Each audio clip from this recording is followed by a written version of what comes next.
அஸ்ஸலாமு அலைக்கும் வரஹ்மத்துல்லாஹி வபரகாத்து. அன்பார்ந்த சகோதரர்களே, நாயகம் ஸல்லல்லாஹு அலைஹி வஸல்லம் அன்னவர்களுடைய சிறப்பை எவ்வாறு பாட முடியும், நாயகத்துடைய சிறப்பை பேசணும் என்று சொல்லி நாங்கள் கேட்டோம், தெரிஞ்சுக்கொண்டோம். அது எங்களுக்கு ஒரு கடமை, அது வாஜிபு. காரணம், அவர்களுக்காக வேண்டித்தான் இந்த உலகம் படைக்கப்பட்டது. அதனால் நாங்கள் அவங்கள பற்றி பேசணும், புகழணும்னு சொல்லி நாங்கள் தெரிஞ்சுக்கொண்டோம். அதுக்குள்ள ஆயத்து அம்மா பினிஅமத் ரப்பிக ஃபஹத்திஸ்ன்னு சொல்லி ஒரு சின்ன பிள்ளைக்கு விளங்குற மாதிரி லேசாக நாங்கள் கண்டோம். அதுக்கு வேறையும் பல ஆயிரம் ஆதாரங்கள் இருக்கிறதும் எங்களுக்கு தெரியும். இனி இன்ஷா அல்லாஹ் நாங்கள் கடக்க போகிறது நாயகம் ஸல்லல்லாஹு அலைஹி வஸல்லம் அன்னவர்களுடைய சிறப்பு நாங்கள் பேசுகிறோம். ஆனால் அந்த சிறப்பை யாரு சரிக்கு பேசி சொல்லி முடிவிக்க முடியுமா? அந்த அளவுக்கு சுருங்கினதா நாயகத்துடைய சிறப்பு? நிச்சயமாக இல்லை. காரணம், நாயகம் ஸல்லல்லாஹு அலைஹி வஸல்லம் அவர்களுடைய சிறப்பு உலகத்தில் ஒரு மனுஷன் வாழும் காலம் ஃபுல்லும் இல்லை, அவர்கள் வாழ்ந்தது இனியும் பிச்சைக்காலம் அவர்கள் செல்லுவதாக இருந்தாலும், இனி கியாமத்து வரைக்கும் சென்னாலும், அது முடிஞ்சாலும் நாயகத்துடைய சிறப்பு முடியாது. காரணம், அவர்களுடைய சிறப்புக்குத்தானே எல்லை இல்லாத. சரி, நாயகத்துடைய சிறப்பு என்று சொல்லி முழுதாக சொல்லி முடிவிக்க முடியாது. இனி அவர்களுடைய ஒவ்வொரு பாகங்களை ஒவ்வொரு துண்டுகளாக எங்களுக்கு சொல்லி முடிவிக்க முடியுமா? நிச்சயமாக கிடையாது சகோதரர்களே.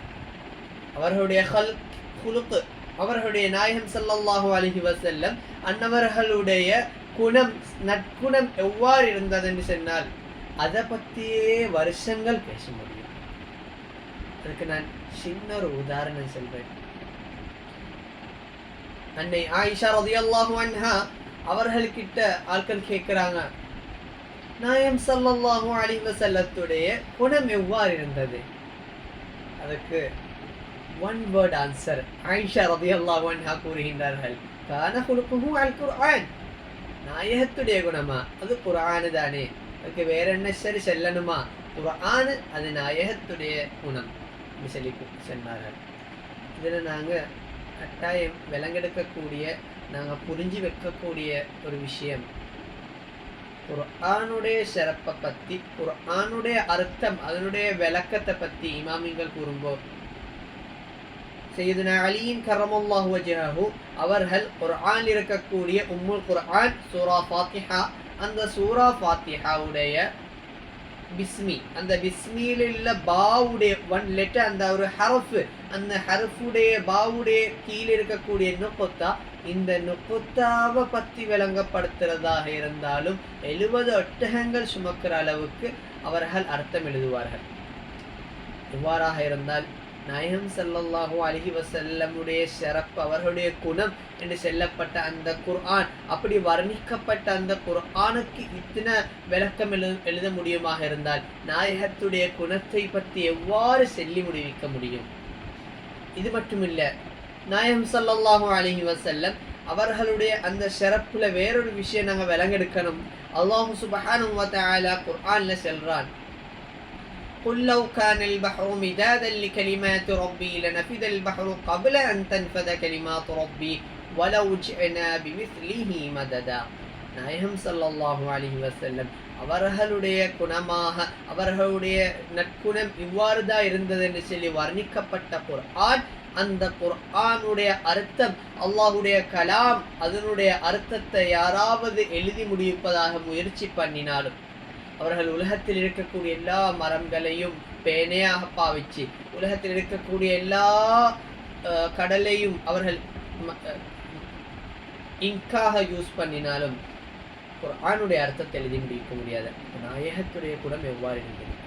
அதனால தான் சிறுசாக சொன்னாலே, உலகத்தில் இன்றைக்கு உலக தலைவர்கள் செல்லக்கூடியது நாயகம் ஸல்லல்லாஹு அலைஹி வஸல்லம் போல ஒரு தலைவர் வரணும்.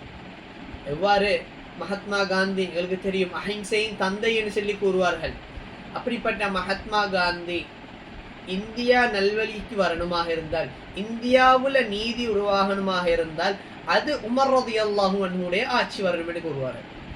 உமர் ரலியல்லாஹு அன்ஹு அவர்களுடைய சிறப்பு, உமர் ரலியல்லாஹு அன்ஹுடைய ஆட்சி, அவர்களுடைய அந்த நீதியை உருவாக்கினது. ஜாஹிலியத்தில் இருந்த அந்த சொஹாபத்தை எல்லாத்தையும் உலகத்துடைய அக்தாபிங்களாக, முஜிதஹிதீங்களாக, நட்சத்திரங்களாக, அஸ்ஹாபி கன்னுஜும் வானத்துடைய நட்சத்திரங்கள் போலன்னு சொல்லி சிறந்த பதவிக்கு மனித குலத்துடைய தலைவர்களாக கொண்டு வந்து வச்சது அது நாயகம் ஸல்லல்லாஹு அலைஹி வஸல்லம். அதனால தான் நாயகத்துடைய பணத்தை பற்றி செல்ல முடிவிக்க முடியாது.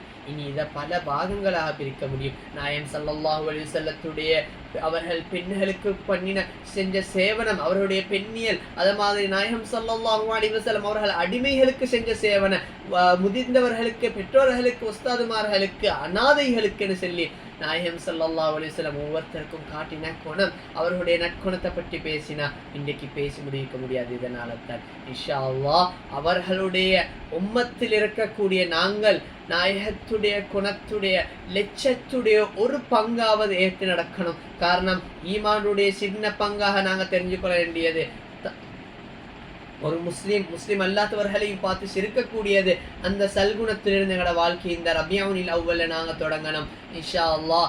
இனி எல்லாருக்கும் சலாத்தை எல்லாரும் நாங்கள் பரப்பரும் கட்டாயம் இன்ஷா அல்லாஹ். அஸ்ஸலாமு அலைக்கும் வரஹ்மத்துல்லாஹி வபரகாத்துஹு வ ஆகிரு தஅவானா அல்ஹம்துலில்லாஹி ரப்பில் ஆலமீன்.